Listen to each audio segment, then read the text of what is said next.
Hello friends, নানান ব্যঞ্জনে তোমাদের সকলকে স্বাগত জানাচ্ছি। তো আজ আমি এখানে কই মাছ নিয়েছি, তো লবণ হলুদ মাখিয়ে নেওয়া হয়েছে। দিয়ে কড়াইতে তেল বসিয়ে দিয়েছি। তো তেলটা গরম হয়ে গেছে, এখন আমি মাছগুলোকে ভেজে নেব। সব মাছগুলোকে দিয়ে এখন মাছগুলোকে ভেজে আমি নামিয়ে নেব। আর কড়াইতে একটু জিরা ফোড়ন দিয়ে এখন একটু পেঁয়াজটাকে আমি ভেজে নিচ্ছি।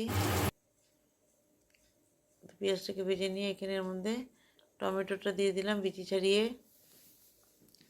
টমেটোটা দিয়ে এখন এটাকে ভালো করে মিশিয়ে নিচ্ছি। এখন এর মধ্যে কাঁচা লঙ্কার পেস্ট দিয়ে দিলাম।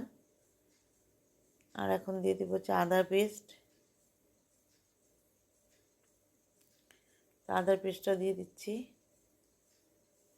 দিয়ে এখন ভালো করে মিশিয়ে নেব। এখন এর মধ্যে পেঁয়াজের পেস্টটা দিয়ে দেব। তো পেঁয়াজের পেস্টটা দিয়ে এখন এর মধ্যে হলুদের গুঁড়ো, লবণ আর ধনে গুঁড়ো দিয়ে দিলাম। দিয়ে একটু মিশিয়ে নিচ্ছি। মশলাটাকে সব মিশিয়ে নিয়ে একটু ভেজে নিচ্ছি। এখন এর মধ্যে দিয়ে দেবো হচ্ছে জিরে গুঁড়োটা দিয়ে এখন এর মধ্যে একটু লঙ্কার গুঁড়ো দিয়ে দিলাম। দিয়ে একটু মিশিয়ে নিচ্ছি।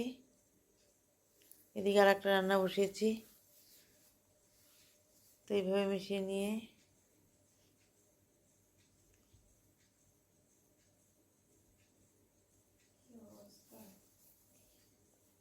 এখন এর মধ্যে গরম জল দিয়ে দেবো। মশলাটা কষে গেছে, তো গরম জলটা দিয়ে দিলাম। গরম জলটা দিয়ে এখন এর মধ্যে মাছগুলোকে দিয়ে দিচ্ছি, তারপরে একসাথে ফুটে উঠবে।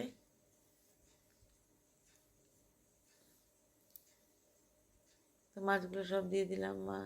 দিয়ে এখন এর মধ্যে একটু ফুটিয়ে নিয়ে এখন এর মধ্যে ধনেপাতা দিয়ে দেবো। তো বন্ধুরা, আমার এইভাবে রান্নাটা প্রায় হয়ে গেল। যারা পুরনো বন্ধু তোমরা দেখে থাকো তাহলে প্লিজ একটু কমেন্টস করো। আর নতুন বন্ধুরা তোমরা সাবস্ক্রাইব করে অবশ্যই পাশে এসো। এভাবে আমার রান্নাটা এখন আমি নামিয়ে নেব। তো সবাই তোমরা ভালো থেকো, সুস্থ থেকো এবং অবশ্যই আমার পাশে থেকো। নমস্কার।